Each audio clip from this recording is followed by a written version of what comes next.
Very emotional, very impressive. For more on this, we go to our political panel this evening. Democratic strategist Robin Burrow is with us, and also Scottie Nell Hughes, Republican grassroots strategist. This is the subject of the year. There's no question about it. And these marches on Saturday were very impressive around the country and around the world. But Robin, what's next?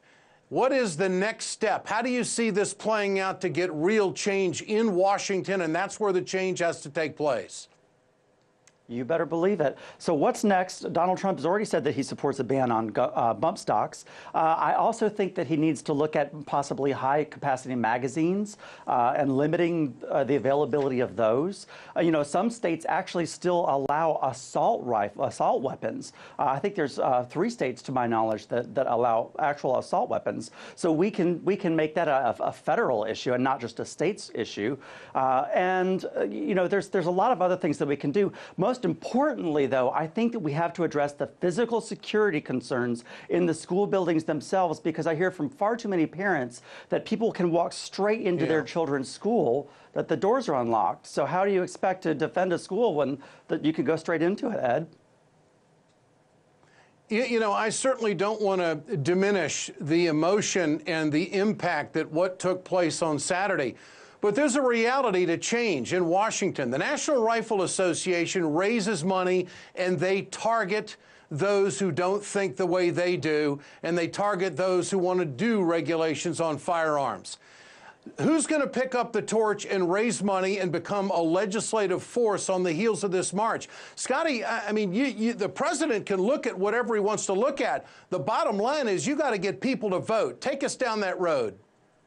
Absolutely, and this is going to be a major issue in the 2018 midterms. But I think you also have to use common sense here. Once again, every time you hear the extremes come out saying that they want to go against our Second Amendment rights, they go right after our guns. They want to take the legal guns out of the legal gun owners' arms. Meanwhile, the bad guys are still able to get to it. So you need common sense legislation, which is what the president has introduced already and has already worked, as we saw last week with the Maryland school shooting, by having an SRO officer properly trained and ready to do their job. You are able to stop a horrible situation happening just as soon as it starts. That's the type of common sense legislation we have, not necessarily more that limits legal gun ownership. But Robin, doesn't it come to a point where those who want change have got to get the money, and they've got to target people who don't line up with them and do the same thing the National Rifle Association does? That's how they've gotten so powerful and so strong in Washington, and I don't hear anybody talking like that. You know, you're the first person, honestly, that I've ever heard to mention that, and I don't know how that's going to happen. The voices of these students are important, and you know, they're being noticed in the media and certainly among the people in Washington, but without the funds to effectively lobby this, I don't know how we're going to see effective change, especially when there are so many politicians receiving money from the basically from the NRA, well, from the NRA and pro-gun. Let me tell you how that would work. Let me tell you how that would work. They would sell memberships to an association the same way the NRA does, and then they would go after people like, for instance, Marco Rubio, if he doesn't line up in Florida. Yes. When there were 17 dead kids in a schoolhouse. I mean, Scottie, you know where I'm going with this. Why won't that work? I know you're saying that, Ed, and with all due respect, Marco Rubio did not kill those 17 students. Nicholas Cruz did. The NRA has not killed one person. No, but he In fact, votes. The NRA has stopped. But the NRA has stopped people from doing bad things, because usually it's the good owners that we have found in each of these mass shootings have been NRA members. So it's the good people that usually belong to the NRA. They've not caused it. That was what the problem with Saturday's march was. There was lots of signs targeting people like Marco Rubio. This is the exact conversation that the country has to have. We have kids dying at Sandy Hook, and we can't get background checks. What does it take? Yes. What does that have takes to do is with that the you NRA, need to threaten lawmakers.